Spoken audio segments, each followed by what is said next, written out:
Okay. Before we have our quiet time, let's all get on the same page. If you're reading from the Sparkly Book, it's page 464, a new section entitled Obstacles to Peace, Part 2, The Belief the Body is Valuable for What It Offers. This same new section appears in each of the volumes that you will be reading from tonight. In the second edition, it's on page 412. If you're reading from the first edition, it's page 384. In the JCIM, it is page 194. And if you're reading from the CIMS edition, it is page 391. Okay. Let's take a few moments to be quiet together.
Good evening, and welcome to everyone who's joining us on the internet.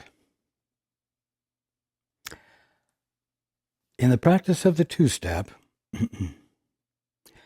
you employ the practice of peace.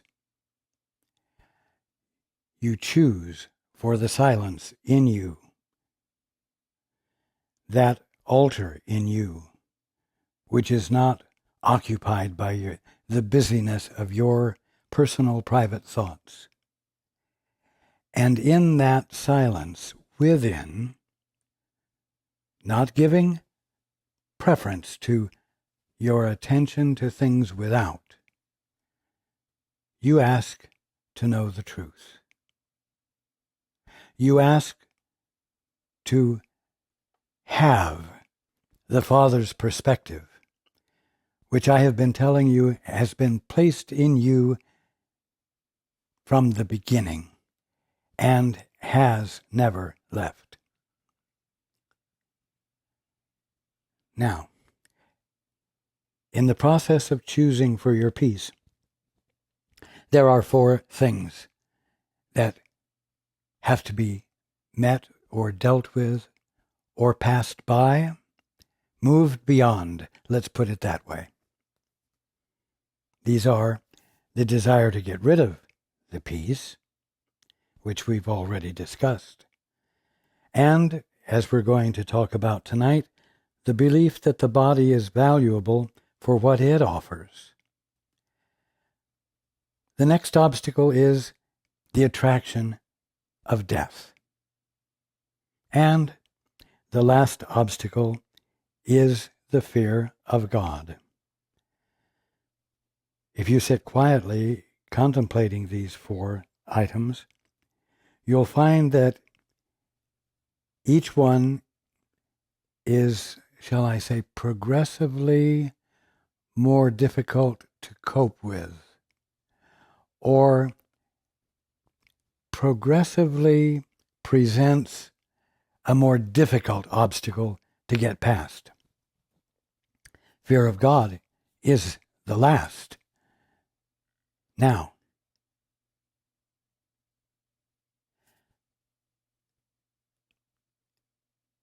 these 4 things are dealt with in the order that you can handle most easily.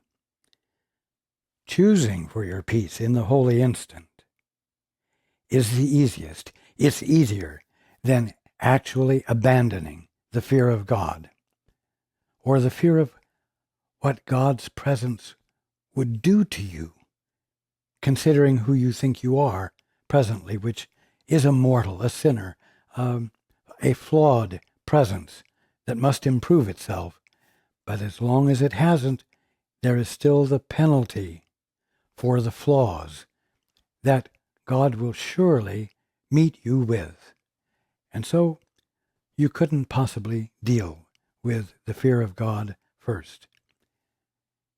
The willingness to embrace peace, to let go of what objects to it, is the easiest.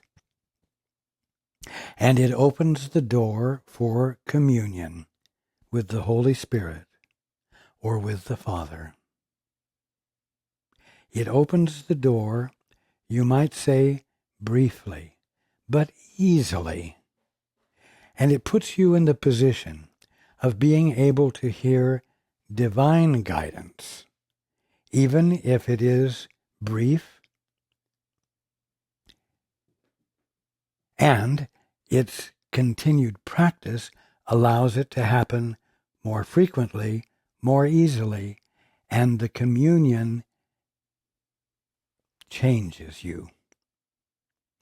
The communion reduces your fear of peace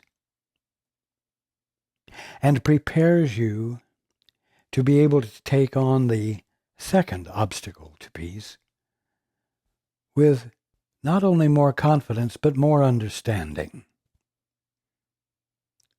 Now, the second obstacle is the belief the body is valuable for what it offers.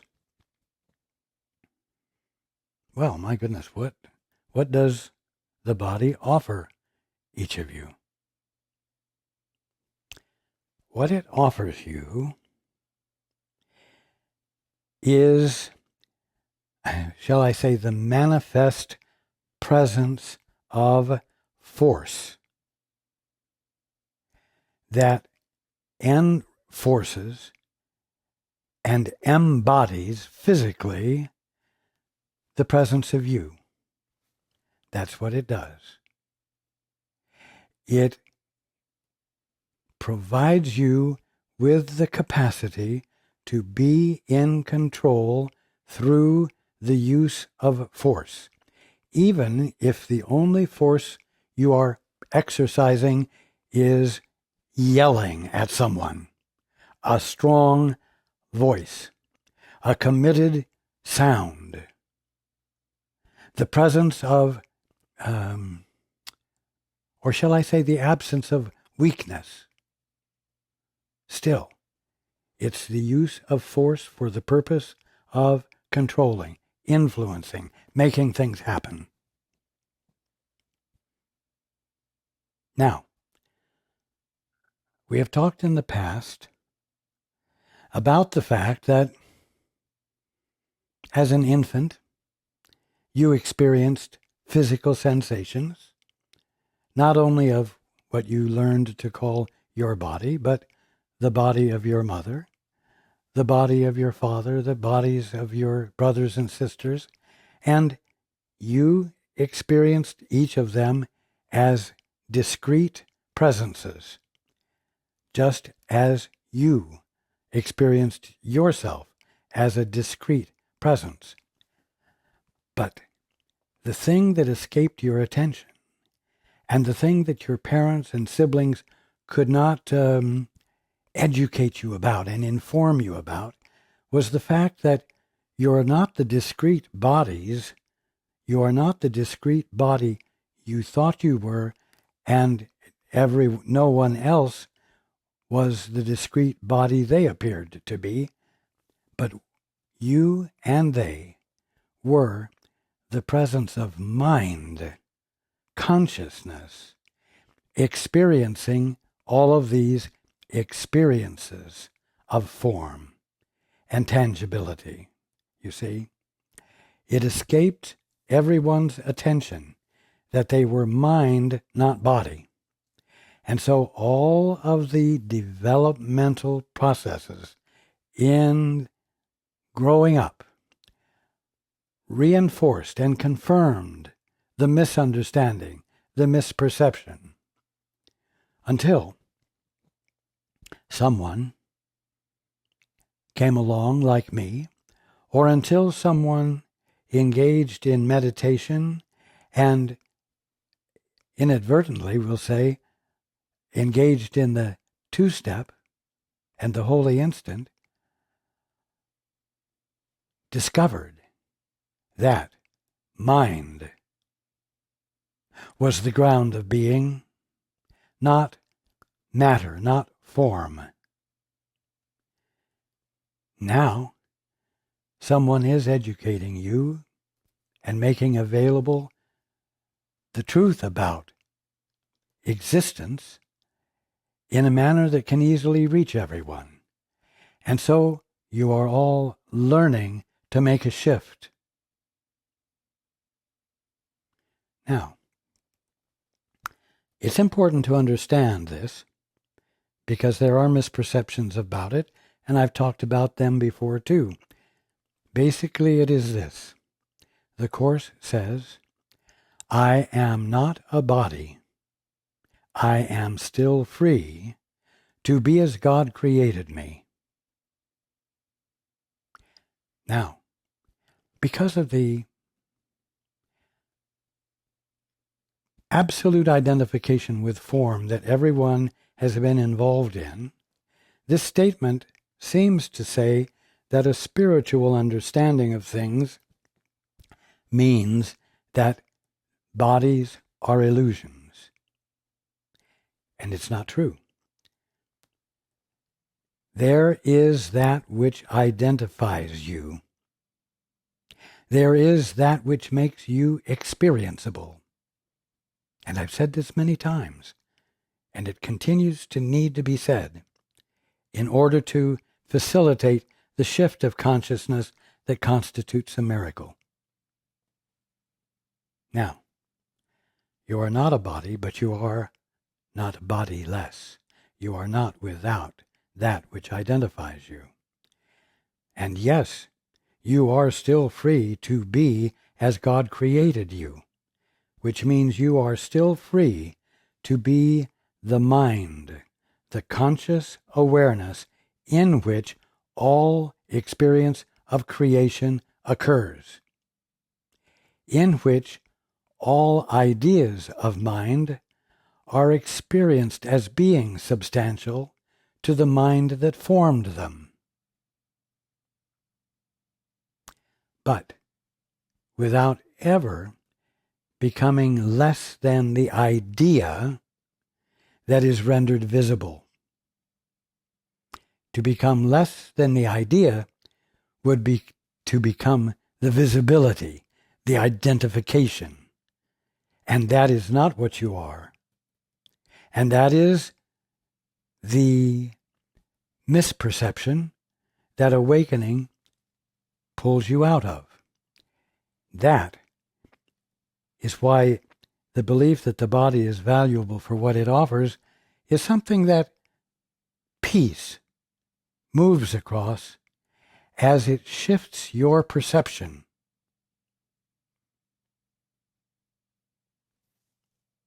Now,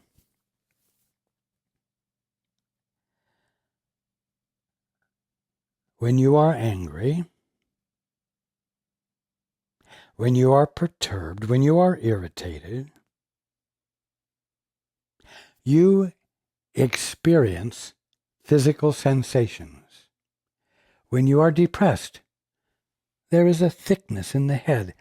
It's not a headache, but it's as though a skull cap is on, and weighing heavily, and pressing down, so that it's a downward feeling. There's a sensation. Usually, you think you experience it first. And so you think that depression has come over you, when in fact there is an idea of a loss of power, an idea of being inconsequential, ineffective, incapable through force and the use of your body to do anything to lift yourself up. And you believe it. You don't challenge it and say, wait a minute. Father, are you giving me these sensations? Holy Spirit, is this a true experience I'm having? Am I depressed? Do I need to find a way through the use of my body to exert force to establish the presence of me in the world? Well, the answers are no, of course. And yet it's very hard to abandon them because you have the physical sensations. The physical sensations you value. You think they are important. You think they must be acted upon. Or you think that you are obligated to let them act upon you, and you must just suffer. Again, it's not true. And it does arise out of the fact that you feel that the body has essential value to you because it will keep you alive. It will allow you to become a success. It will allow you to create and maintain order. Of course, it will be your personal, private sense of order, and not one that takes into consideration everyone and everything. And so peace must move across this obstacle. Now, I want you to pay attention. You must pay attention to your frame of mind. You must watch to see when the emotions shift, and when they seem justified, and when they seem to call for a show of force of one form or another to save you, to make you safe. Well, you say, nothing ever happened to my benefit if I or someone else didn't exert a little force and make changes so that there was greater harmony. Nothing has ever happened without the expression of power, physical power. Now, it's not true. Think about it for a moment. Has no one ever experienced transformation of one sort or another, sometimes miraculous, occurring because of the presence of love embodied by you or someone else?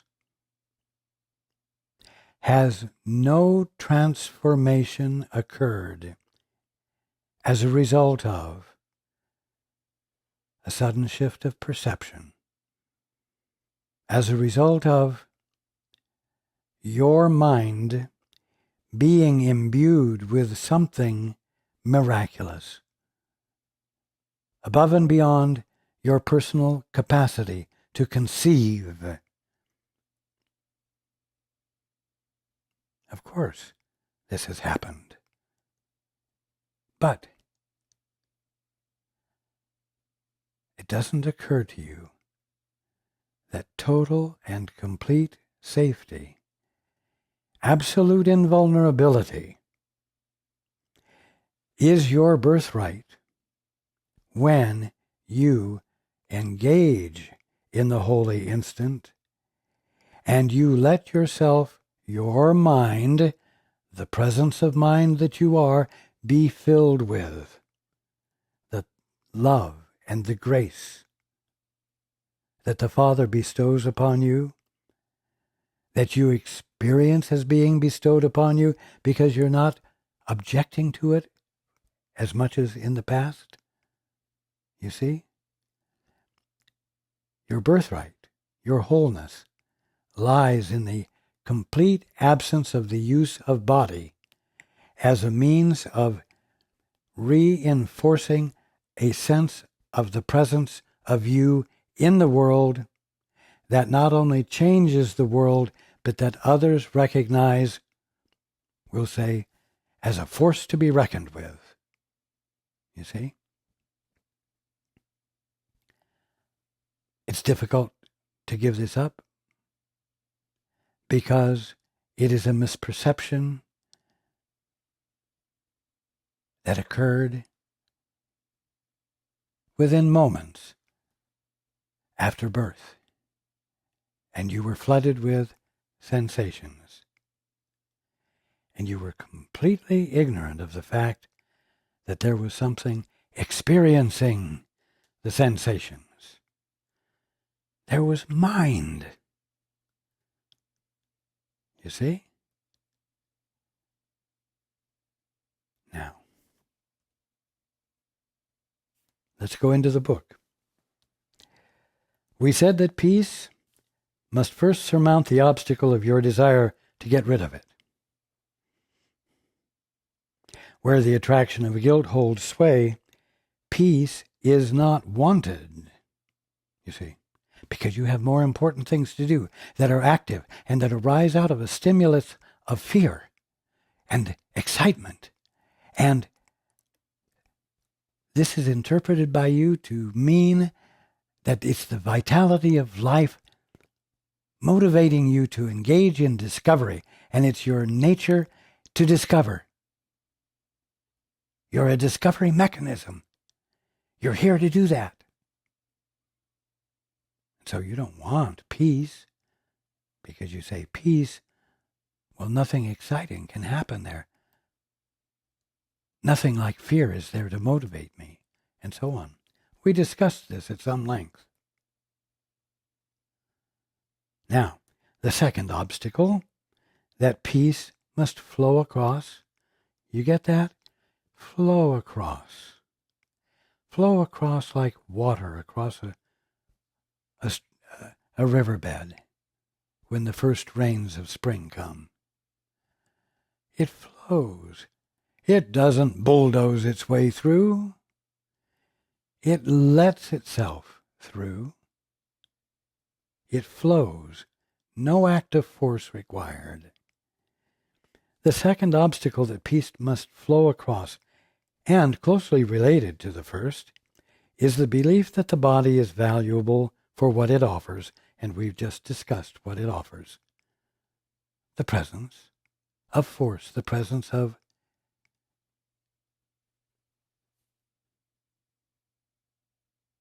energy that can motivate and make things happen.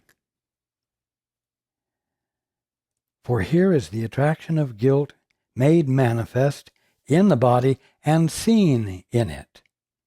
You see? First of all, you want not to have peace so that you can respond to the stimuli of fear, which will move you to become more than you are. And then the second part of it is that you have a body with which to accomplish these goals, these needs. You see. The first part isn't true, and the second part isn't true. You are not a body, but you are still as God created you to be. And so that which identifies you continues to identify you, even though you are not using it as your focal point of action. You are recognizing your mind, your conscious awareness, as that presence of attention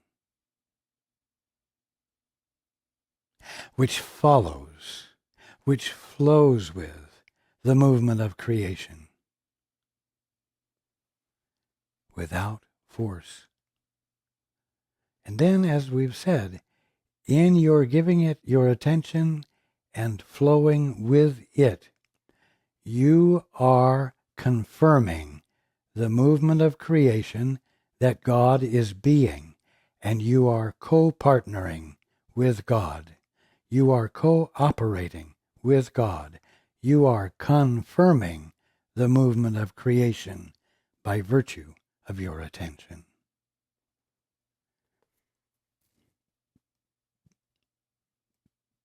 So,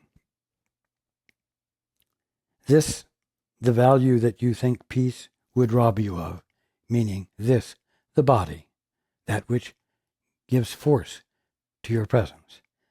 This, the value that you think peace would rob you of, this is what you believe that it would dispossess and leave you homeless. See? You think, just like you do when you hear the statement, you are not a body, I am not a body, I am still free to be as God created me. You think that statement is going to dispossess you of the visibility and tangibility of your individuality, which you have called your body and which you have defined within the first 30 seconds of your birth.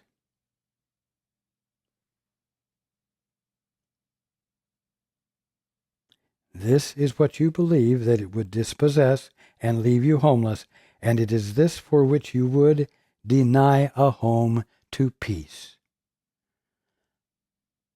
You see, now you might experience peace and the holy instant and the guidance and inspiration that naturally accompanies it, but you can't seem to hold on to the experience, and so it passes and you have to renew it. And so you practice the holy instant frequently. And each time you practice it, it becomes easier. And each time you practice it, the duration of the peace increases. But then life interferes and calls for you to use your body as the force that identifies your presence in a way that allows for control to occur, you see. And you lost the peace. And so you have to do it again. You have to engage in the holy instant again.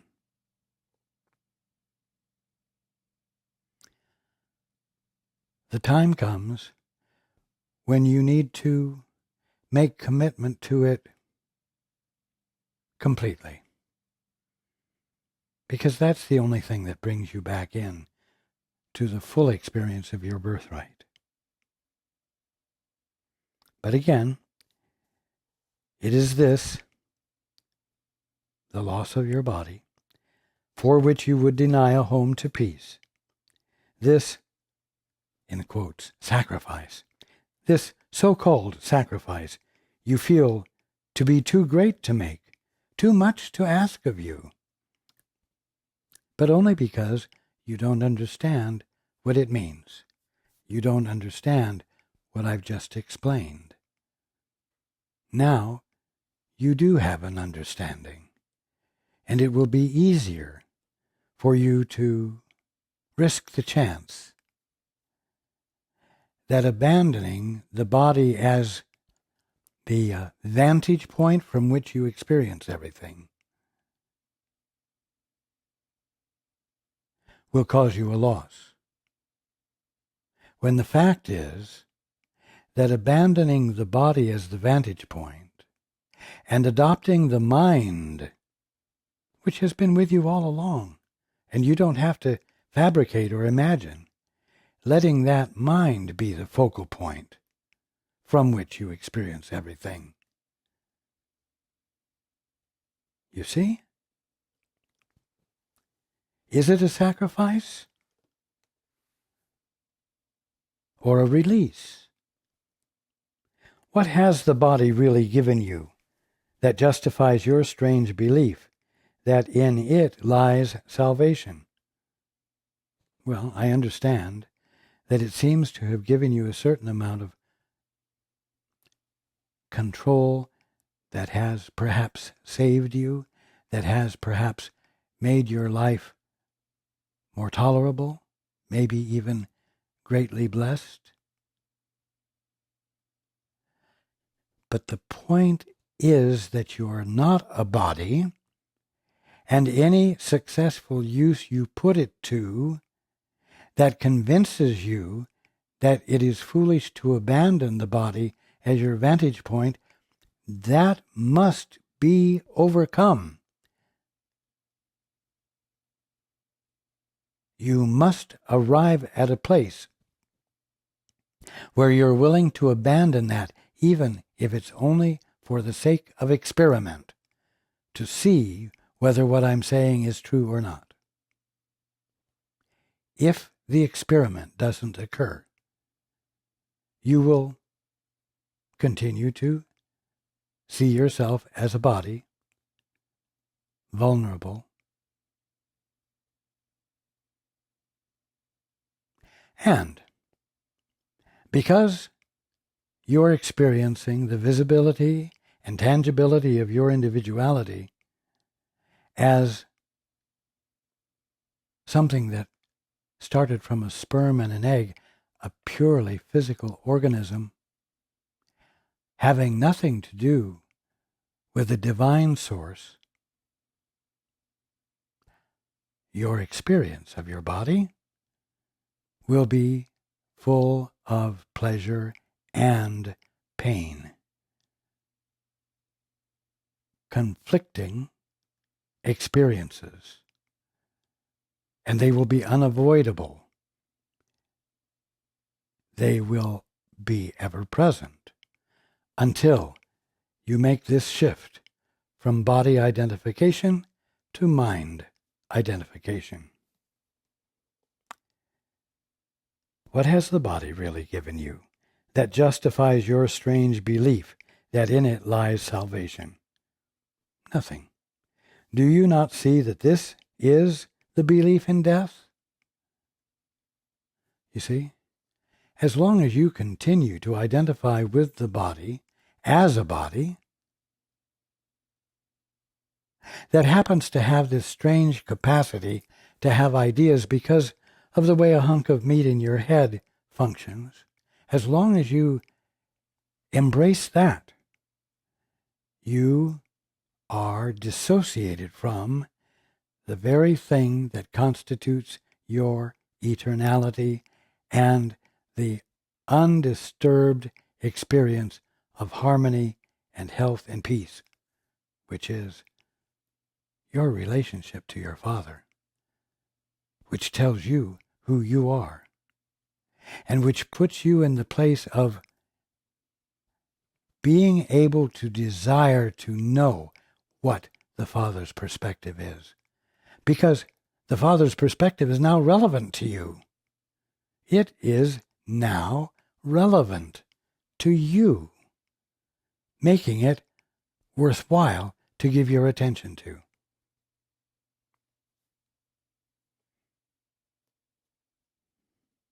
The belief that the body has given you something? Well, here is the focus of the perception of atonement as murder, which we talked about. The ego's definition of atonement is not you abandoning the ego. It is you confirming your mortality. You see? Here is the source of the idea that love is fear. The Holy Spirit's messengers are sent far beyond the body, calling the mind to join in holy communion and be at peace. Calling what? The mind.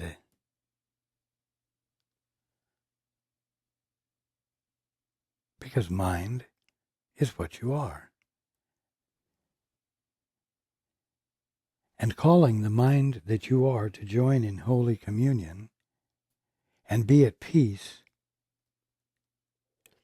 is to return your attention to its native place and to your holy function. And so it promotes atonement. It promotes your awakening. And in so doing, puts you in a position of being able to address the attraction of death, the next obstacle to peace. And to do it without fear, and to do it with a greater clarity that death is just a misperception, and abandoning the attraction to it constitutes release from illusion, not the loss of anything. This is important. The Holy Spirit's messengers are sent far beyond the body. You see? Far beyond the body as you're perceiving it, this little discrete shape that for most is not any taller than 6 feet. Little. Inconsequential in the face of the immensity of space. You send things from your discrete shape to someone else's discrete shape.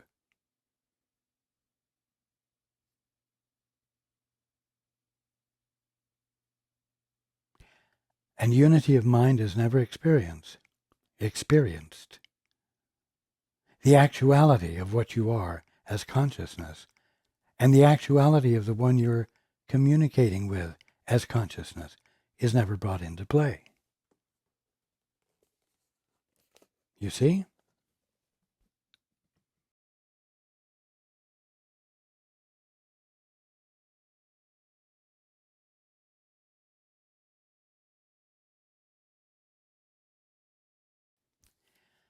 Now,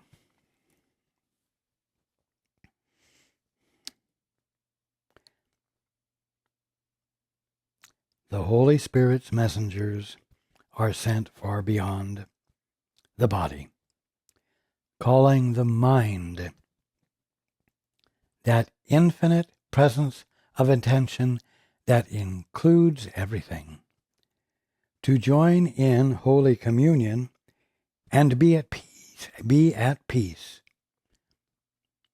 So the peace flows over the valuing of the body for what it seems to be able to do that is apparently essential to your well-being. Such is the message that I gave them for you.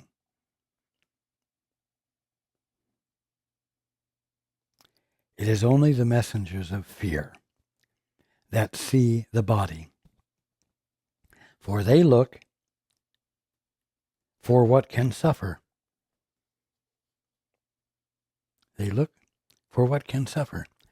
Well, you might not have thought about it that way, but you use control always and succeed at the use of control through the threat of pain, the threat of suffering, the threat of some sort of penalty or unkindness or inconsideration or withdrawal of approval.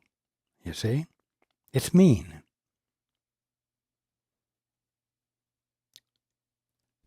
Because you know from your experience that those things make you hurt, either physically or mentally or emotionally. And you know it works. And so you have learned that it's valuable to you to employ. It is only the messengers of fear that see the body as something discrete and as something that constitutes the individual. For they look for what can suffer. Is it sacrifice to be removed from what can suffer?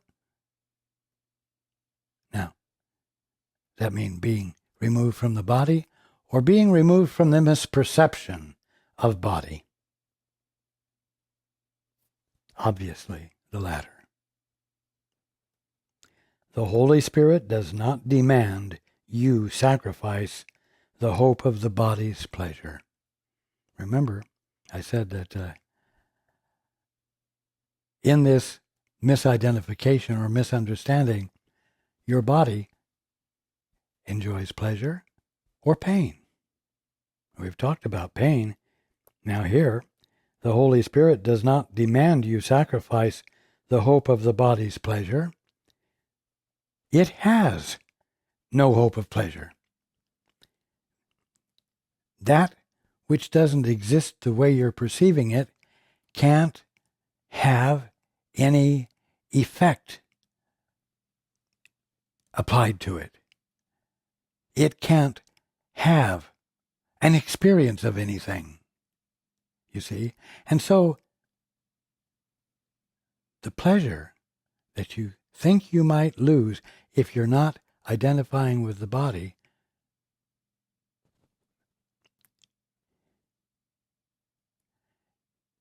is an impossible circumstance. It never was there as an experience of pleasure in the first place. And the illusion of pain or pleasure in the identification with the body is what will disappear as you shift to identification with the mind that is aware of body and trees and tables and all form. But neither can it bring you fear of pain. Pain is the only, quote, sacrifice, unquote, the Holy Spirit asks, and this He would remove. Now, it is always removed when you abandon your insistence upon coping with problems through the use of your body.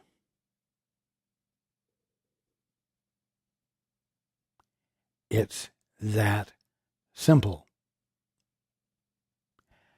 When you stop using your body to provide the force to make things happen, and you enter into the holy instant to join with the Holy Spirit, which is the Father's perspective and is nothing more than your right mind, you will find pain and false pleasure disappearing, and the threat of their being taken away will disappear, and the threat of their effects will disappear, because now you are functioning in the arena where God's laws prevail. You see? But it only happens in the release of the body as a tool for accomplishing godless acts. And when I say godless acts, I mean acts in which God was not brought into the picture, and with whom you are not engaging in actions. You see? Peace is extended from you only to the eternal, and it reaches out from the eternal in you. In your abandonment of the concept of yourself as a body, as a mortal, as an organism in a physical universe,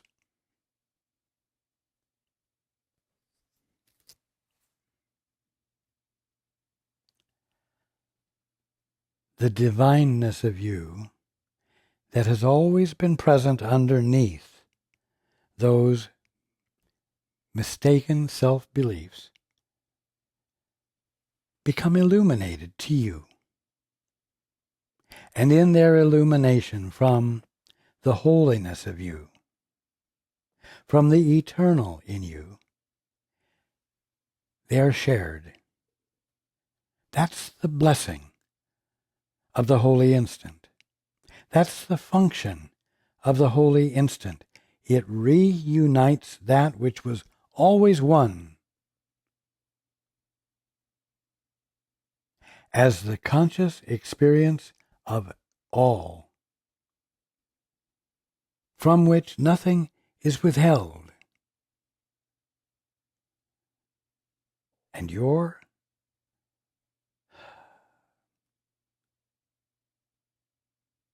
invulnerability and peace and joy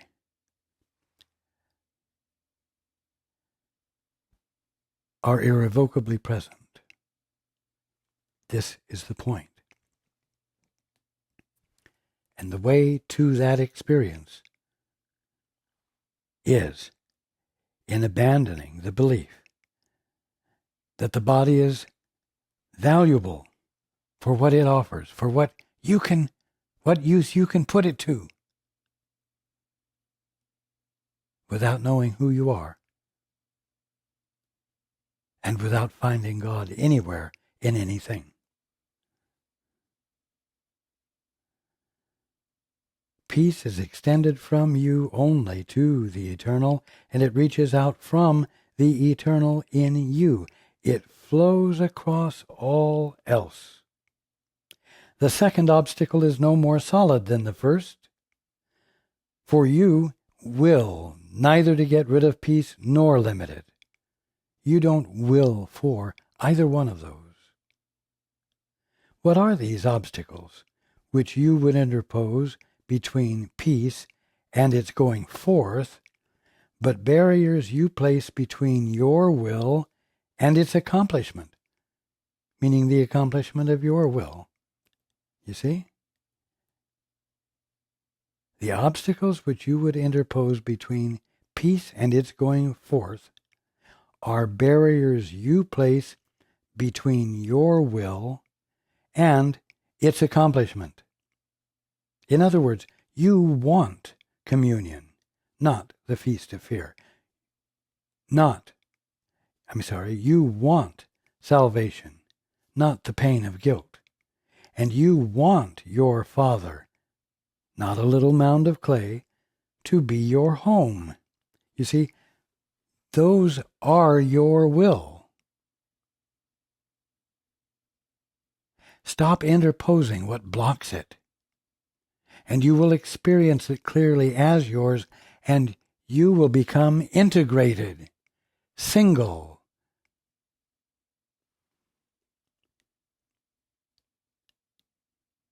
In your holy relationship with your brother or sister is your Father's Son, is your Father's offspring, the Holy One that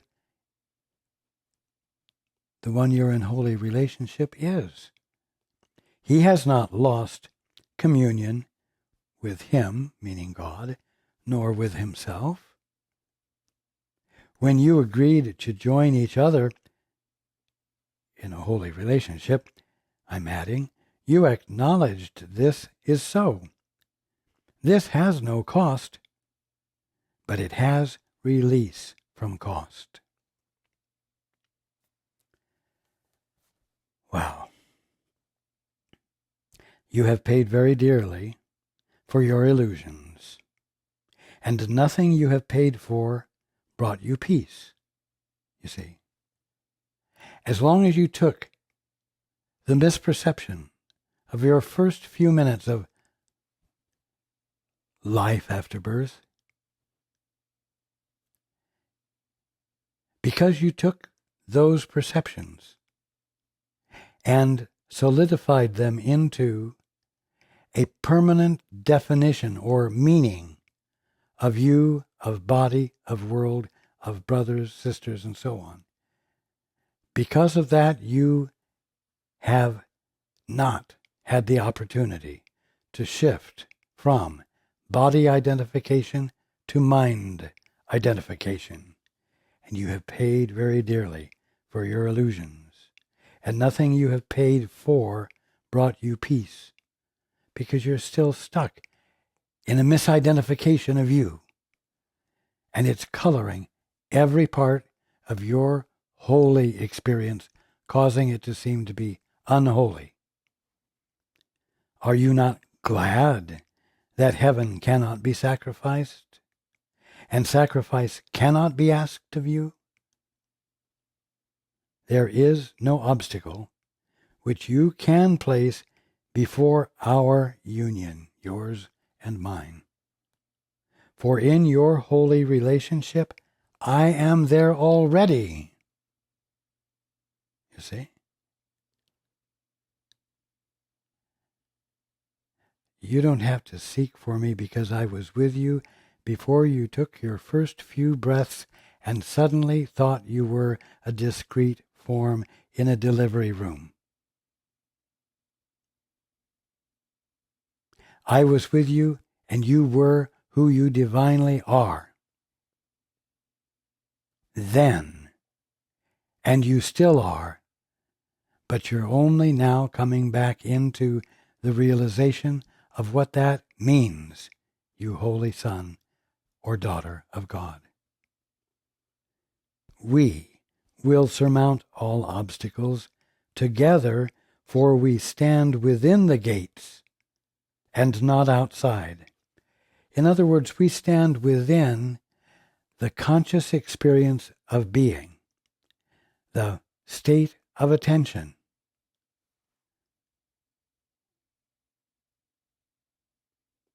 We stand within that and not outside.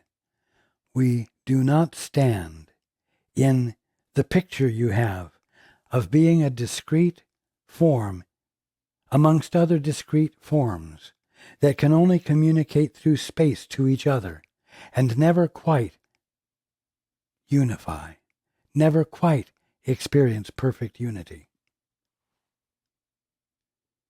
How easily the gates are opened from within, in other words, from that place of identification as mind. How easily the gates are opened. It's like opened outward from the altar within you, instead of opened in a wall, on a street, in a city, in a country, on your globe, in the middle of a universe. You see? How easily the gates are opened from within. This is what you need to understand, so that there's a willingness to embrace the experiment of identifying as mind.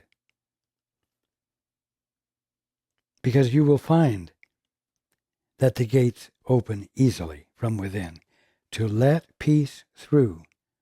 And another way of saying it might be to let peace out, to bless the tired world.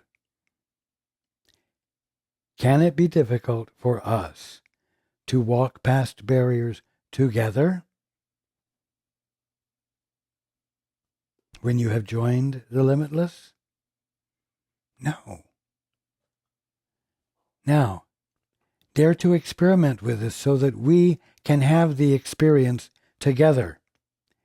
And you can become freed from the belief that the only way to solve problems is to give vent to distress, anger, frustration, hate through the use of the body to give yourself more presence that can provide greater and greater control through force in your world. Here it is. The end of guilt is in your hands to give. You see? Would you stop now to look for guilt in each other? Would you look for opportunities to tense up your body, to get the adrenaline rushing, so that you might have the power to overcome whatever stands in the way of what you call your good? Is that what you would do when you have another alternative that arises out of the awareness that the body is not valuable for what it offers, but the love in you, the truth in you, the principle in you, the life in you?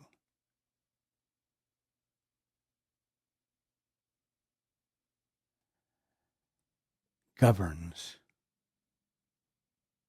inspires, illumines, and is the movement that is called creation.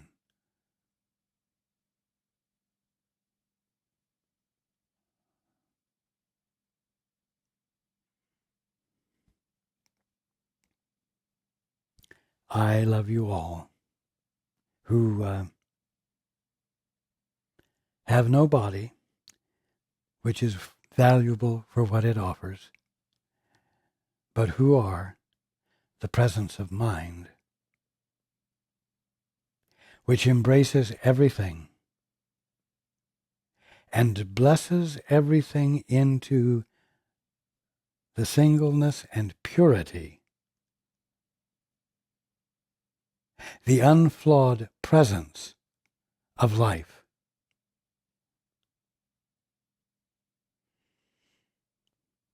And I look forward to being with you next time.